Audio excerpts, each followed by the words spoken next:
En este vídeo vamos a ver más en detalle qué es un modelo predictivo, qué quiere decir calibrar, entrenar un modelo predictivo y las diferentes consideraciones que podemos hacer al respecto.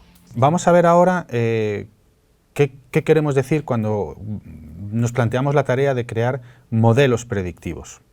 De hecho, los modelos predictivos, en la forma de modelos analíticos, es algo que siempre se ha hecho en la historia de la humanidad, quizá más recientemente en los últimos 200 o 300 años con la consolidación del método científico, pero bueno, un modelo predictivo como por ejemplo puede ser la mecánica de Newton, en la cual pues con el ejemplo anterior pues podemos hacer muchas cosas, desde lo que es predecir dónde van a estar los planetas o la balita que disparo, dónde va a caer, etc.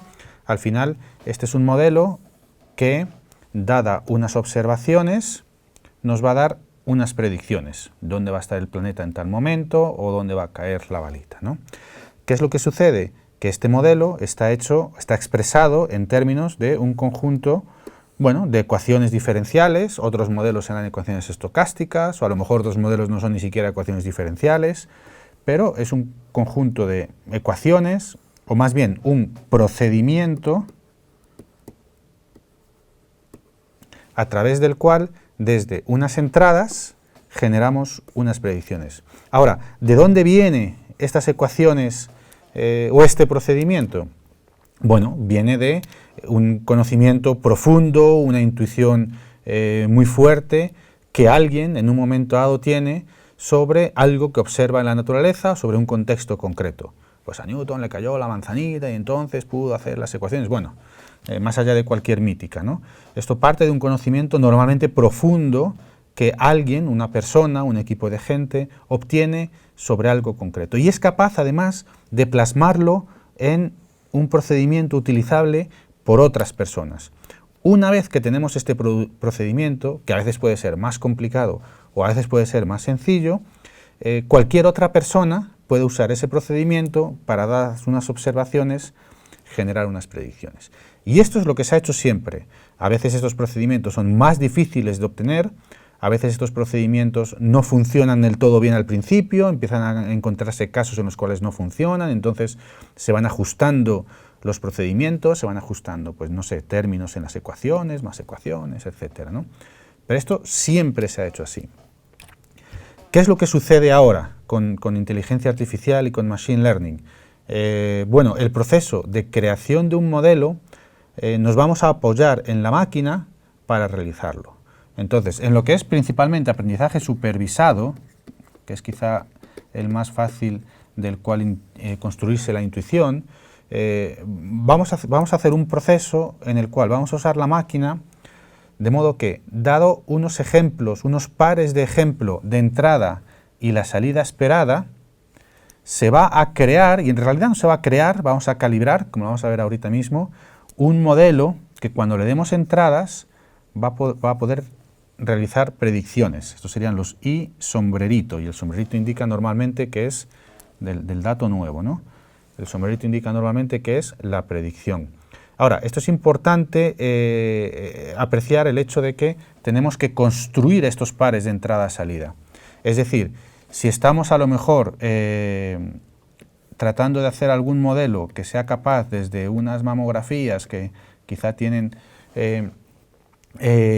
aspectos posiblemente malignos, queremos que nos dé una salida sobre si tiene o no una patología, esta entrada, esto sería el X y esto sería el Y esperado, para mostrarle ejemplos a la máquina, para que se pueda calibrar este modelo, necesitamos generar un dataset que tenga mamografías y confirmación sobre si la patología o no la tiene. Esto a veces es más difícil y a veces es más sencillo.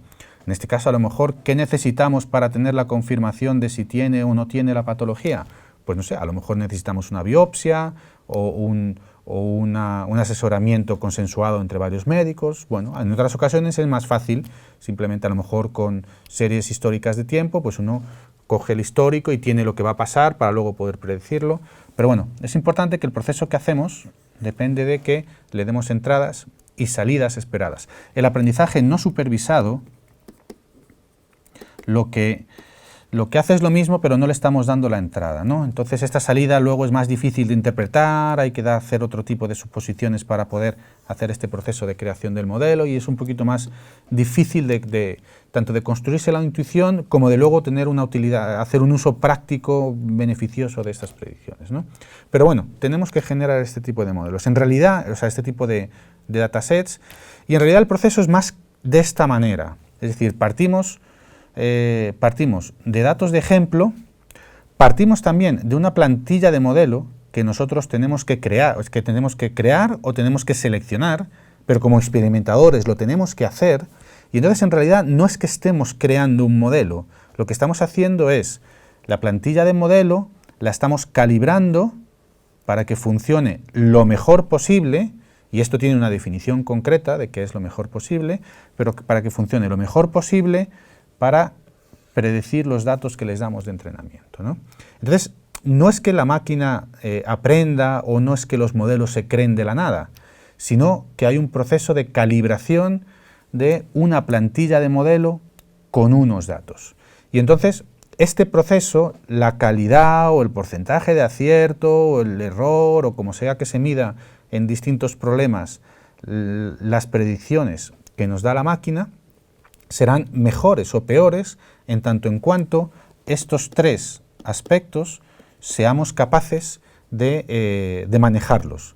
Seamos capaces de crear datasets de ejemplo que sean significativos del problema que queremos solucionar, seamos capaces de seleccionar los modelos que nos puedan ser útiles para este problema, que no sean modelos ni demasiado complicados para lo que queremos solucionar o sean demasiado sencillos, y vamos a ser capaces de hacer algo interesante aquí si también logramos controlar el proceso de calibración, que si necesitamos cómputo distribuido, necesitamos tener una manera eficiente de tener los datos en memoria, etcétera, ¿no?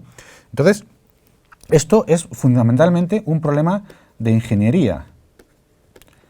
No es que haya una caja mágica que en un momento dado te crea un modelo. No, no, no. Es un problema de ingeniería, y lo haremos tan bien o tan mal en tanto en cuanto sepamos manejar y aprendamos cómo funcionan estos tres aspectos.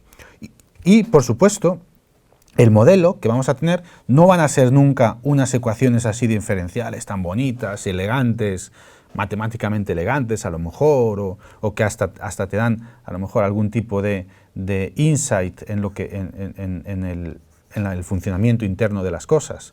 No, no, no. Nosotros vamos a tener una plantilla de modelo que está calibrada, una plantilla de modelo que va a depender de un conjunto de parámetros, pues que dependerá del número de neuronas que tengamos, tendremos pesitos de conexiones de las neuronas, o tendremos umbrales de decisión en un árbol de decisión, o podemos tener la pendiente de una línea en una regresión lineal, etc. Y estos parámetros son los que durante el proceso de calibración se les encuentran valores para que esta plantilla de modelo funcione lo mejor posible con estos datos. En este contexto quiero mostrar un ejemplo en el cual yo creo que se ilustra un poquito esta necesidad de poner estas tres cosas a funcionar. Bueno, esto es un ejemplo, un proyecto que hicimos en un momento dado en el cual simplemente lo que hicimos fue, aquí nosotros no entrenamos en realidad ningún modelo, sino usamos un modelo que ya estaba entrenado, y en este proyecto lo que hicimos fue únicamente coger, pusimos un algoritmo a caminar por Madrid, y caminar quiere decir usar el API de Google Street View e ir tomando fotos en distintos lugares, y en cada lugar que teníamos tomaba una foto al frente, a la izquierda y a la derecha, como lo vemos aquí, al frente, a la izquierda y a la derecha, que casi se me sale aquí de la ventanita. ¿Listo? Y entonces cogimos un modelo concreto, este modelo que había sido entrenado con este dataset, que ahora miramos el dataset, lo vamos a ir abriendo, y lo que hicimos fue pues, pasarle, que es un modelo de detección de objetos, pasarle el modelo a las tres imágenes. Entonces el modelo, la salida del modelo, son estas cajitas con la probabilidad, cajitas de cuál es el objeto que distingue con esta probabilidad. Entonces, bueno, gracias a esto, pues podíamos tener a lo mejor un mapa de por dónde estaban las personas, que coincide un poco con las calles peatonales, dónde estaban los carros, dónde estaban las motocicletas, por ejemplo, dónde estaban las bicicletas, y entonces pues podíamos ver aquí que esto era un parqueadero de bicicletas, a ver si es este, o debe ser uno de los que está al lado. Vamos a ampliar un poquito. A ver si es este. Este es el mismo, aquí está el parqueadero de bicicletas, estas son todas las bicicletas, en fin, podíamos hacer estas cosas. Pero luego suceden cosas como la siguiente. Por ejemplo, el modelo nos detectaba, a ver si lo encuentro, estas pelotitas de deporte. Y esto es como extraño, ¿no? Como si hubiera pelotitas de deporte pues por la calle dando vueltas, ¿no?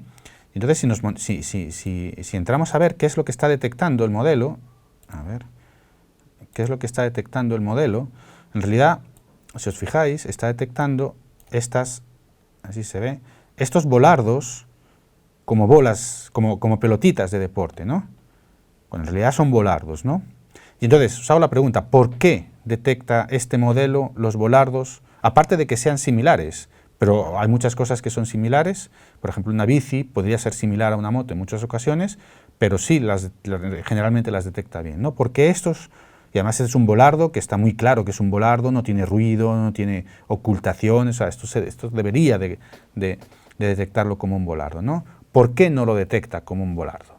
Bueno, el por qué no lo detecta como un volardo es porque este modelo fue entrenado con este dataset, que es el Microsoft Coco Dataset. Este es un dataset anotado, es decir, tiene X y las Y's esperadas que emitiera un modelo con las predicciones. Y si miramos el modelo, si miramos el dataset, este es un dataset de 123.000 imágenes, 800 y pico mil instancias. Instancias quiere decir que este es un dataset que tiene las imágenes y cada imagen está anotada de lo que nos gustaría que sacara el modelo. Esta es la imagen original y estas son las anotaciones, que es lo que nos gustaría que sacara el modelo. Entonces, anotaciones de personas, bueno, de bicicletas, de mochilas, etcétera, ¿no? Hay que tener en cuenta que el trabajo de generar este dataset anotado para poder entrenar un modelo es un trabajo importante porque son 120 y pico mil imágenes. Esto quiere decir que ha habido personas que manualmente han visto cada una de las imágenes y han dibujado estas anotaciones. Con lo cual esto tiene un trabajo y un coste importante igualmente, y cuando a esas personas se les instruyó para que hicieran las anotaciones, se les dijo, oye, pues haces anotaciones de todos estos objetos que tú veas, de estos. Entonces, vuelvo a la pregunta, ¿por qué este modelo detecta los volardos? Detecta los volardos como pelotitas de deporte. Mira, vamos aquí, esta debe ser la categoría de pelotita, ¿no? Vamos a ver algunos.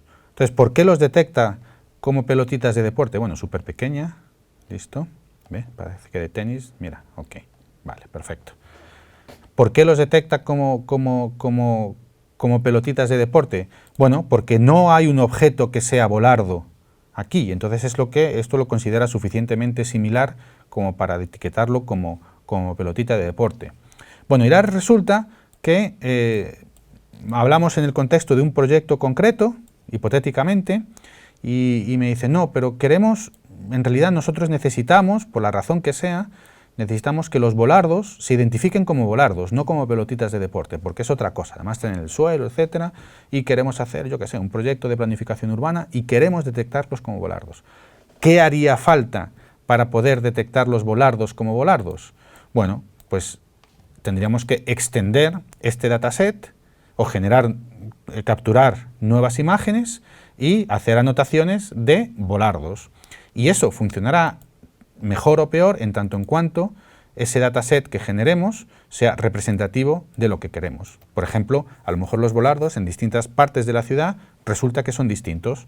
Bueno, si no tomamos una muestra suficientemente significativa, no tendremos una representatividad de nuestros datos respecto a lo que queremos resolver, ¿no? Que sería a lo mejor identificar los volardos en distintas partes de la ciudad. Entonces ese es el trabajo de diseño de un dataset. Y es importante observar que eso tiene un coste. Siguiente pregunta, ¿y cuántas imágenes anotamos? Bueno, a priori es muy difícil saber cuántas imágenes anotar porque depende de lo complejo que sea lo que queremos hacer, a lo mejor estructuralmente, o sea, las estructuras visuales de los volardos o lo que sea que queremos identificar no es distintiva o no es significativamente distinta de otro tipo de objetos, y a lo mejor necesitamos más imágenes o más variedad de ejemplos para poder distinguirlos o para darle la oportunidad al modelo para que los distinga, pero eso a priori no lo sabemos. Entonces, normalmente lo que hay que hacer en estos casos es empezar con un conjunto relativamente pequeños de imágenes anotadas que nos cueste, que nos signifique un esfuerzo relativamente modesto para hacerlo. A lo mejor podríamos hacer 300, 500, 1000 imágenes, que a lo mejor en cuestión de unos pocos días podríamos tenerlas anotadas, y usaríamos eso para entrenar un primer modelo. Y a partir de esos primeros modelos que entrenemos, empezamos, como lo vamos a ver en los siguientes vídeos, ahí empezaríamos a construir criterio sobre cómo seguir llevando la actividad. A lo mejor resulta que empezamos a construir evidencia de que verdaderamente necesitamos más imágenes, a lo mejor empezamos a construir evidencia de que en realidad lo que necesitamos son modelos más complejos o menos complejos, bueno, y a partir de ahí iríamos planificando nuestra actividad, ¿no? Entonces, bueno, estos son ejemplos del propio proceso que estamos haciendo de Machine Learning. Insisto que es importante el hecho de que lo que estamos haciendo es una calibración de modelo. Ahora, en este último ejemplo he hablado casi más de esta parte, que es el diseño del dataset de entrenamiento, pero en tanto en cuanto nosotros seamos capaces de manejar estas tres fases, estas tres partes, estas tres etapas, nuestra capacidad para generar modelos útiles, o por lo menos tener una confianza clara y fuerte sobre el desempeño de nuestros modelos y poder generar evidencia sobre la cual empezar a tomar decisiones de cómo ir mejorando nuestros modelos, es lo que vamos a tener, ¿sí? Entonces, esto es lo que quería mostrar en este vídeo.